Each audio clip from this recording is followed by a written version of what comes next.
Happy wife, happy life.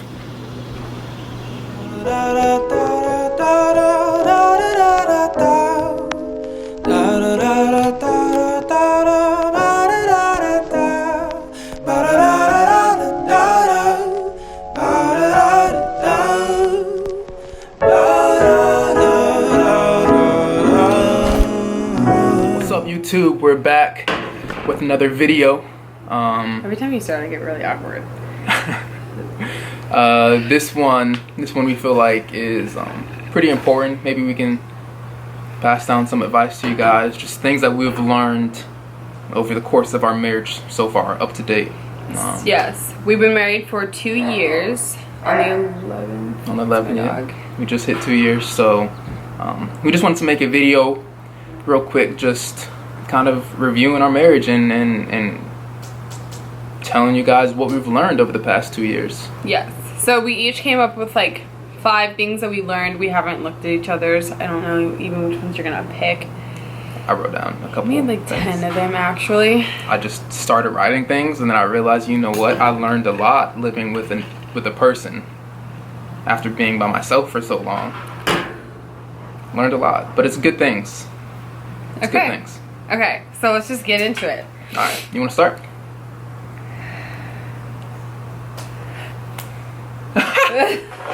Wait. So does the winner get to pick who goes, or does Winner starts. Winner starts? Loser starts. Loser starts. Okay. All right. Rock, paper, scissors, shoot. Go ahead. Guess I'm starting. Okay. So my first point is that in marriage, you guys are both gonna make mistakes. I make mistakes. She's gonna make mistakes. We're not perfect, and marriage usually probably never is perfect. But you guys have to learn and realize that in marriage, you're a team. And even though both people make mistakes, you have to have patience with one another, and you really have to work on it and invest in it and make sure that you're putting your time and your effort into it. Just like the same way you would have any other career or a job, your marriage is your first job. And you have to work on it, and you have to invest in it, and you have to realize that it's going to take time and patience for you guys to mend together and build. And that's my first point. Alright, I agree with that. Maybe we should have totally talked about the things that we had on here, because we could have combined some into others. That's fine. If we got the same so points, let me then just, it okay. just means that it's important to both of us. Okay, so my turn. One of my points that I have is that you get out of it what you put into it, which kind of goes off of the last part of yours. If you don't put much into it, you won't get much out of it. You won't have a very fruitful marriage. It won't be very enjoyable.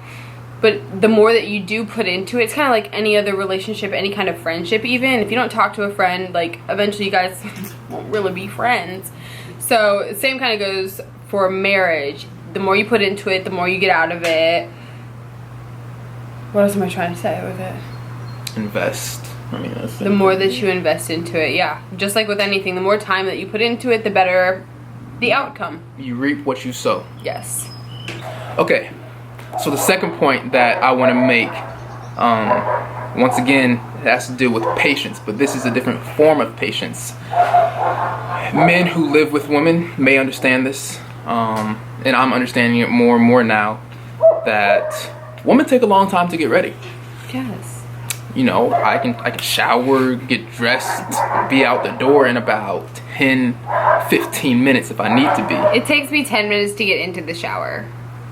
Why is that a thing? Why does it take you 10 minutes to get into the shower? It's just, I gotta take my time. To get into the shower? Mm-hmm. I've learned to have an extreme amount of patience while waiting for Ari to get ready for like the simplest things. I used to be very, very like anal about time and like being on time and like regimented everything. But now I'm not. Now, instead of running on BPT, which you guys may have heard of, or CPT, which is colored people time, I've just, you know, decided to put in my I heart. run on CPT. You don't run on CPT. No, I don't. I run on CPT. But because I can't control like how quickly we get out the house, I've just learned to let it all rest in God's hands, and now I run on GT. and he will push God's me out of time. the door when it's time to So leave. we'll get there when we're supposed to get there. That's what I'm saying. Hopefully it's on time, but most of the time it's not, but it's always The on best God's things in time. life are never on time. Never early, Okay. never, you know, I mean, usually late, but still it's right on time. Right on time. Okay. My number 2 is that communication really is key. And we made a video like, what, like a year and a half ago, 2 years ago? Yeah. We talked about like Long distance relationship stuff. pointers. That was one in there, and that is one now. That'll be one for probably any future videos to come. So when I say communication is key, especially when it comes down to marriage, something I've learned is that we are always changing. So neither of us are the same people that we were when we got married 2 years ago. And because you're always changing and something's always going on, having open lines of communication is very important for a few different reasons. One, you want to feel like you have somebody to talk to when you're going through these changes. It can be things... No, when you're going through changes. Everyone's going to have to excuse my brain. It's really in fragments lately. We'll cut this part out, but literally I think that pregnancy brain is the thing, because I can't form one thought without being like, what was I saying? She's having momnesia. You guys aren't even going to see this. You might. No, they won't see this. Okay, hold on, might. what else did I say? Okay, yeah, no, so it's important because... Oh, yeah, no, you don't have to move it. No, you don't have to move it. It's just Okay, it's important because we are always changing. Things are always changing. Your relationship is always changing, and it's not always smooth sailing. So it's easy to talk about things when things are good. That's just kind of how life works. But you need open communication for the times when they are good, and especially for the times when they are not, because it is important for you guys to be able to talk about what's going on, come up with plans to make things better, apply it, moving forward kind of thing. So it's very important. I kind of want to hop on that point with communication. You know, it's obviously very important to communicate very clearly, like your expectations in marriage, and then also the reality of the life that you guys are living. Communicate exactly and clearly what you want out of it, what you desire in a partner and a spouse. What you're getting, what you're not getting. You know what I'm saying? It like communication is like the big umbrella, but like really be specific, because nobody's a mind reader. What? I read this out loud to you, so then when it gets down to my part... You just said that though. Yeah, and I didn't say this out loud. This is my improvement areas. You just try to take my line. This is the last time I consult with you for anything before a video. Well, we're all on the same page. All I'm saying is that just communicate very clearly and directly. Number 3, let people have their own Life. things. Don't take people's things if they have something written down. But in marriage, we are one. No, so what's we're hers not. is Well, mine, we can what's do a mine whole- is hers. We are one. Her thoughts are my thoughts. We are not one We have person. one mind. No, we are one unit. We think alike. No, Yes. we're not the same. But we We're think not alike. one. We think similar sometimes.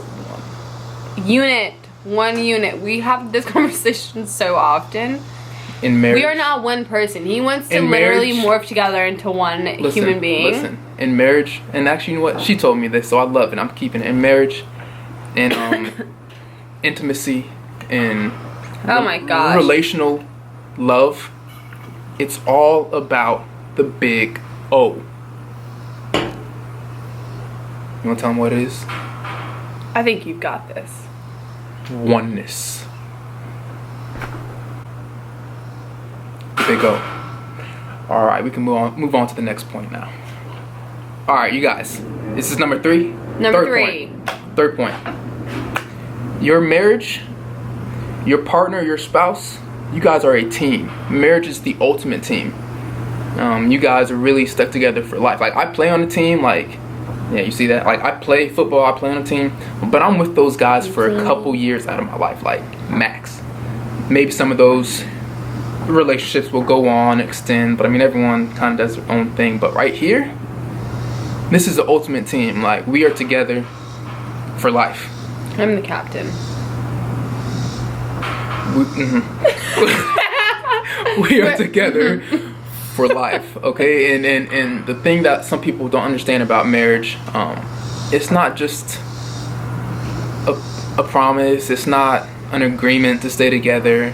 It's not a little contract saying if you do this and I do that, then we'll stay together. But if you break this contract, then no. No, marriage is a covenant bond. Covenant means eternal, everlasting. Like, this thing lasts. And that's just something that is so important to me and so critical to my perspective and my view on marriage. It's not a contract. It's not agreement. Which is also why it's important to invest in it, because if you're in this thing for the long haul, you're gonna want to make sure that's good. And your wife, your partner, your spouse, whatever, that's your number one friend.